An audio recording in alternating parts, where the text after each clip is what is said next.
At bago po tayo magtapos, alamin natin ang update sa sitwasyon sa Quiapo Church kung saan isinasagawa ang oras-oras na Fiesta Mass hanggang sa makabalik ang imahe ng Poong Jesus Nazareno.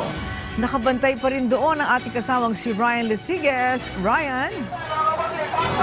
Yes, Angelique, sa mga oras na ito ay halos katatapos lamang ng isinagawang misa dito sa Quiapo Church at yung pinakahuling impormasyon na nakarating sa atin dito ay nasa bahagi pa rin ng Carlos Palanca Street, yung andas ng Jesus Nazareno. Hindi pa naibibigay ng pamunuan ng Quiapo Church kung ano yung estimated time of arrival dito sa Quiapo Church. Magkaganon pa man, umaasa sila na mas mapapabilis ito kung ikukumpara noong nakaraang taon. Simula alas 3 kahapon, Angelique, ay tuloy-tuloy na yung banal na misa na isinasagawa dito sa Quiapo Church bilang bahagyan ng 33 misa na isasagawa para sa pista ng Jesus Nazareno. Magtatagal ito hanggang alas 11 mamayang gabi. Sentro sa homily sa bawat misa ang pagpapakumbaba.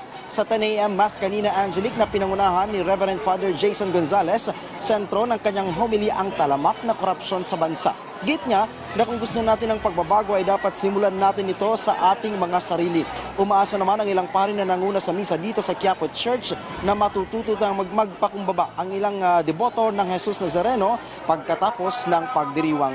Samantala, Angelique, sa pagtaya ng pamunuan ng Quiapo Church ay umaabot na sa 500,000 deboto ang nakikisa sa pista ng Jesus Nazareno. Ang bilang na yan ay mula doon sa pahalik hanggang sa mga nakasunod ngayon sa andas ng Jesus Nazareno at hindi kasama yung bilang na mga nandito sa labas at paligid ng Quiapo Church. Nananatili naman daw na maayos ang sitwasyon sa paligid ng Quiapo Church ayon yan sa Manila Police District. Wala pa silang naaresto na lumalabag sa liquor ban maging sa pinapatupad na gun ban. Angelique. Alright, maraming salamat sa iyo, Ryan Lesiges.